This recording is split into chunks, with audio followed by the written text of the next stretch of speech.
Hello and welcome to the Hairdresser Strong Show. My name is Robert Hughes and I'm your host. Today, we're going to talk with Michelle Wheatley. She's a behind-the-chair stylist, owner of 2 salons, and a business advisor to hairdressers across the country. Michelle, would you introduce yourself a little? Tell us a little bit about yourself. My name is Michelle, obviously, and I've been a hairstylist for 19 years. I loved being behind the chair. I actually never envisioned myself being a salon owner because I just enjoyed the experience of serving my clients so much. But I had an opportunity back in 2014 to open a salon, which then turned into, at the time, prior to COVID, 3 salons, mostly independent stylists.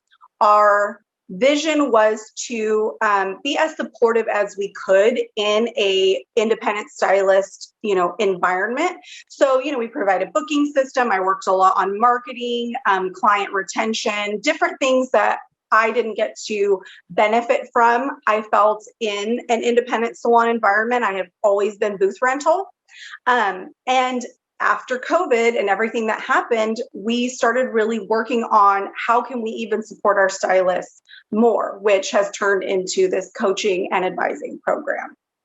Okay, so how long have you been doing the coaching and business advising for? So on social media since earlier this year, obviously with the stylists since we opened the salons, but the program was developed early this year. And then we're working on, obviously with the analytics part, developing it into an app early next year. Okay, cool. And your this program that you created, was it originally designed for independent stylists, since that's what you work with a lot, or is it for salon owners as a salon owner? So it was originally designed to help my stylists understand the outcomes of the decisions that they made in their business, shifting the mindset away from just making more money, but the quality of money that they're being able to make, being able to have certain services that we know produce more money for the time that you spend in that category. And balance that out with maybe some of your other services that are lower in your hourly contribution, and then even limiting how much product you're using. So it was very simple in its, the beginning of it. It ended up turning into something a little bit more complex now, where we could compile the data for a commissioned salon owner, because they can actually use the same system that an independent stylist would be able to use to monitor that performance. It would just be obviously, for multiple people, and may potentially even weigh different performance against each other within the salon for more than just gross sales, client retention, rebooking, retail sales. We add some more KPIs in there to make it really the most impactful for the business. So again, either one it would be useful for. Okay. And how many are all of the stylists that work in your salon? Are they all independent? Or are there any of them? Okay. So we did have commission originally as part of the model, but only really to help stylists that weren't built be able to do that without the financial obligation. And now we have so much salon overflow that we had a new stylist come from LA and opened up her book. She went right on booth rent and she's fully booked, just because the salon overflow is so much from all the other stylists. So it just didn't serve us well to keep that, because obviously monetarily it would hold back the stylist if they were on commission. She's an experienced stylist. She really didn't need that much of our help. So at this point, not with the businesses currently. We may eventually open up another location that is commission based, so that we can, teach a little bit more about how to build the business before they go out. But that's what we have now. Okay. And are most or all of your stylists, do you work with them using this program to help them be successful? Yes. So I create the product calculator, which allows them to set a threshold of how much product is going to be included in each service. My program uses a percentage threshold. So let's say if a service was $175 and we set your threshold at 10%, you wouldn't include more than $17.50 in product. And the calculator, you would input what your service total is and your threshold, and it would tell you based on how much product you used, when and if you needed to charge more, so that you're not losing out on that. Okay. Really on your revenue by, $10 a day works out to $2,550 a year if you're working 5 days a week, 50 weeks a year. And obviously, being independent, these stylists need to pay for retirement, time off, sick time, all of these things that they could be losing just by not charging for that extra $10 an hour. So that's part of it. The other part of it really is just education. Most of it, they keep all of their own books. We do do the analysis with them. But yeah, they all use some portion of the system to be able to analyze their business, depending on where. Something that you said that I thought sounded interesting was if you use more product, you should charge more. But like knowing what to charge, I know in pretty much every salon and every senior stylist that I've known coming up in the industry has always just been like, oh, I did a flat iron wave to her hair. Do I charge extra for that? And they're like, yeah, you charge extra. I'm like, how much? $20, $10. And I'm like, why? And they're like, they don't have an answer. Or Yes. But with color, it's like, oh, I had to use an extra tube. I'll add $10. But even in a commission salon, you're like, so the salon gets half of that. So I get $5, an extra $5. And that doesn't even cover the cost of the color because No. in that commission sense. And but yeah, I could see how if you're independent, having some sort of formula like that. So Well, that's in a pretty cool. commission salon, that additional product charge would be a non-commissionable amount. So that would actually go on as a retail non-taxable item, and you wouldn't be paid on that. So then you wouldn't be doing that. So there is a way to look at it from a commission side of it. There's actually several different ways that can be looked at it from a commission standpoint that I've done working with other commission salon owners. But that's, I think that the mindset around it, just creating a cause and effect of being able to see that, even if in the beginning you don't charge extra, but you see the outcome of the choices that you make, that's actually more important in the beginning than anything. I think that that's really, we chatted a little bit before, but when you leave school, the reason why you're not prepared out of cosmetology school is because you haven't seen enough outcomes. You haven't seen enough outcomes of whatever it is that you're doing, right?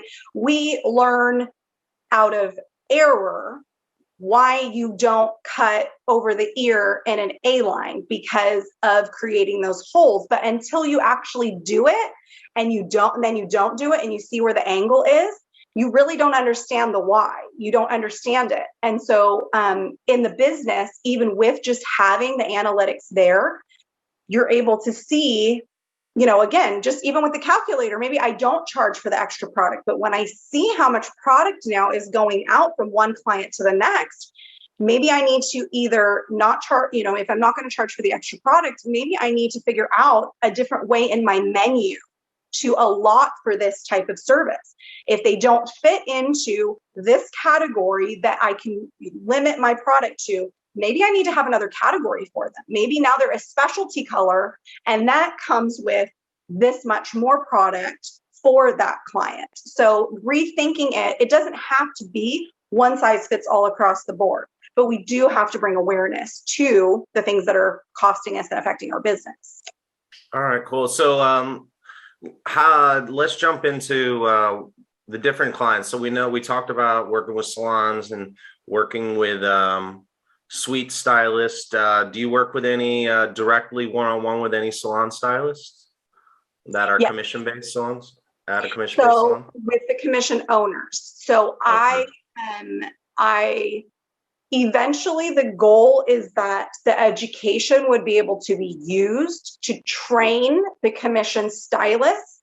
but I need Gotcha. more experience with the owners because it's obviously different when you're speaking to an independent stylist about their business versus a commission stylist.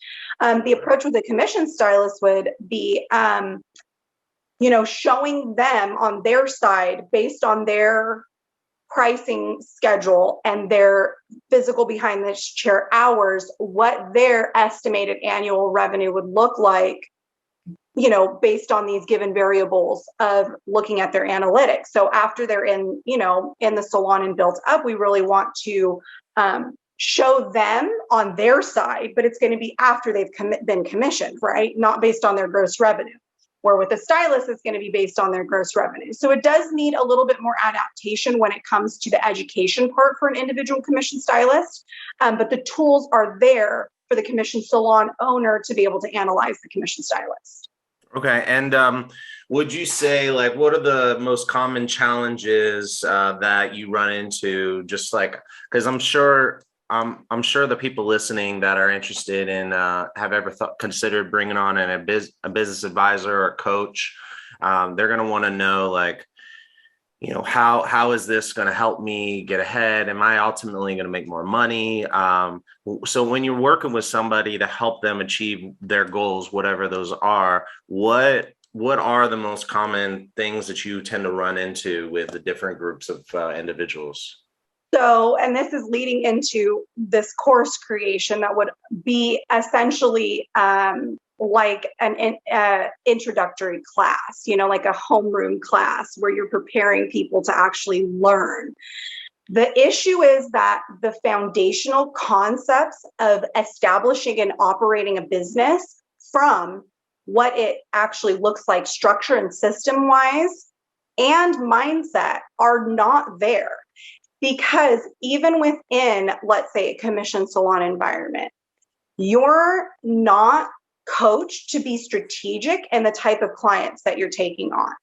Because that gross revenue, that dollar amount, I need you to make this amount, this is your dollar goal. We're not looking at the quality of this, strategy behind what we're doing with clients, how we're building them. It's kind of like get seats in your chair. And if you have to discount so-and-so, cousin or mother or friend of a friend, that's how many of us look at building our business. The problem is that mindset at some point when you're ready to treat it like a business has to turn. We can't be thinking in those same terms that maybe we did in the beginning to build our business just to be able to get the experience. Like, let's say, okay, in the beginning, we discount because it is part of our learning process. But at what point do we leave that mindset behind and be able to approach our clients that maybe have stuck with us for 5 or 6, 7 years and say, I can't do this. Now this is a bulk of my business. And I've essentially created this dynamic in my business that I'm not really running a business. And, we don't walk into a Target and ask them like, okay, how much are you willing to give me this for? This basket of products when we go to the checkout, right? But that's honestly a little bit of what the mindset is behind the stylist, and not just the independent, in the commission salon environment as well. And this is where commission salon owners see that their stylists aren't charging for add-ons. They're not charging for that extra toner. And they're losing money because they're lowering the productivity of the revenue, right? The hour, how much they can make in an hour of off of a stylist, and what the stylist can make, and increasing their overhead because there was more product used. And it's literally a double whammy. The commission stylist is doing it and the independent stylist is doing it. So that is the struggle, is literally getting these people out of the mindset of that this is not the way that you can create a sustainable business. So basically, just correct me if I'm wrong, to sum up what you're saying is the biggest challenge is that as stylists build their books, they're doing favors and giving discounts and effectively not charging their worth or charging for their time, or all these different sayings that we see a lot on Instagram. That's interesting. So what is it? And I totally get it, because like I definitely have people in my book that I'm like, I want to take care of, give a little extra, maybe do like a conditioning treatment for them for a complimentary charge, or maybe throw in like a gloss or something like while if they come in, especially if they come in early. Usually for me, that's like a time, something because I'm running behind, or I want to like keep someone at the bowl a little longer, or if it's somebody who like gives me a lot of referrals. But I actually we work with a lot of people that have the same challenge. So I'm sure that a lot of us, I guess what I'm trying to say is I'm sure a lot of us could relate to having people who you take care of and they take a lot more time than what you're getting paid for. And if you want to increase your book, you know that something's got to give because there's only so many hours in a day. So what tips and advice usually help? Like what are one or two ways that you help stylists kind of understand and get over that hurdle? So when I said our experience comes from seeing outcomes, the problem is that we're not seeing the outcome of these decisions. And that's the lack of analytics, right? If every time we offered a service, a complimentary service, we rung it out as $0 just so that we could see how many times we're doing that in any given month. And I'm not saying don't do it anymore. Like I think that it's still a great business building tool, a marketing tool. I did several friends for a discount, but for years, but they always brought me new clients, always. So it was like I would be paying for that marketing in another way. And for me, that was the way that I chose to. But what is the limit? Because you have to have a budget for these things. So let's say after we analyze somebody's business and we see, all of these different areas that are costing them, tens of thousands of dollars by the time that we analyze it. What is my monthly budget going to be for giveaways? What is my monthly budget going to be for a discount? Where am I going to create boundaries for myself so that I can have a predictable business? The problem with not having any budget for color, for about what your estimated average per hour productivity is going to be, for how much your giveaways are going to be, you don't know what you're going to make in a year. You have no way then to plan for additional bills. You have no way to plan for if you're going to buy a house. I mean, you can use a tax return, but honestly, for a lot of people, a tax return is not that accurate because they're fluffing it up with other business costs that really are kind of a cost of being an independent owner, but not really those things that we're talking about, right? So they're never really going to see the outcome of the decisions that they're making. If I can show you based on what it looks like your books are looking like if I say, okay, you should have a 10% threshold on this for a product, which in a month should be, let's say, $600, but we know you spent $1,000, that's $400 a month right there. If I can see that you didn't charge for, again, $500 worth of services in that month, now you've got $900 a month between those two. It's going to bring awareness. So that's what this is all about. And I don't ever want anybody to feel that they can't still run their business with the passion and the, choices that they want to make for their clients that way. You should be able to do that, but you should also understand what the cost is, because I think a lot of stylists get burnt out feeling like they're not being valued, but in some way they've actually set themselves up to not be valued, but they don't really understand where it's coming from. So cool. So it's almost like I just keep thinking about the concept of like negative space. Like if you're bringing in somebody, they take an hour, you only charge them $20, but the average ticket price is say $100. That negative space right there, that's basically opportunity cost of $80. So showing them the data. But I like the idea of friends and family discount, discounted clients, whatever, like how much time you spend in the chair and having a budget of time and money, or either or. But I really like that idea. That's pretty cool. Yeah, so it's like, okay, I've taken this many discounts on my books this month. That's my limit. So then you're able to then not feel this negative energy when you're offering this, because it does create a lot of feeling not valued. So Right. if you can say, okay, no, like I'm not going to allow, I'm going to view it from this different place. I'm going to put it in a system where this is what I allow. And it's a choice that I've made in my business to allow this, but only to the certain degree. So then it's going to make you think about the next time somebody who may want to get in with you that's asking for a discount. And you're like, no, I'm already at my limit. I'm sorry. Like I can only take so many discounted services within a given time frame, or I'm not able to operate my business this way. And it creates boundaries without you feeling like you're being the bad guy, because that's so so good. that's we're going back to that mindset, right? And I did a live yesterday about it. So there is this subconscious mindset that when you give a client something without charging them for it, you value them as a client more, and you're a nice stylist, right? You're a caring stylist. And we're all competing in our minds some way for like self-identity, self-preservation.